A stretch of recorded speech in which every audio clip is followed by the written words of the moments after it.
Numero 1, Piolo. Back-to-back performances from the Pilipinas Got Talent finalists. Plus Casey Concepcion and Gabby Concepcion. All on the only show to watch on Sundays. ASAP XV. Thank you so much, mga ASAP kapamilya around the world.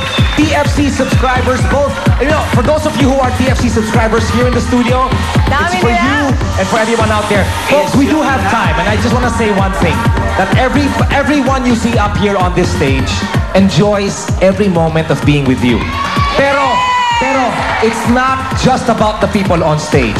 True. It's also about the people backstage. That's right. The cameraman, the director, the musical director, Our crew. the band, Teacher Gio of G-Force, the dancers, everyone is a part of this. And we just want you guys to know we love you guys so much. And we thank you for loving us in return. And because of this, we will always enjoy giving you That's ASAP right. XV. So, nag-enjoy ba kayo? Yes! Parang gusto niyo pa ba? Medyo bitin.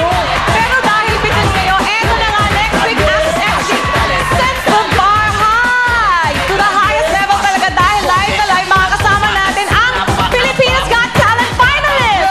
Yes! Abangan niyo yan lahat next Sunday! Oh, Tony, huwag ka na mahiya. Ikaw lang Last sa salita. year, eto na! To all our fathers, Happy Father's Day! Happy Father's Day po! We will celebrate Father's Day like we have never celebrated it before. Dahil we have the honor and privilege to have Simply Casey herself. Miss Casey Concepcion together with her dad, Mr. Gabby Concepcion. Diba, Tony? Diba, Tony? Nice, sexy ni Tony. We'll wow you with all that and more next time. Ang programang ito'y inihatid sa inyo ng Head & Shoulders Cool Menthol at ng Nestea.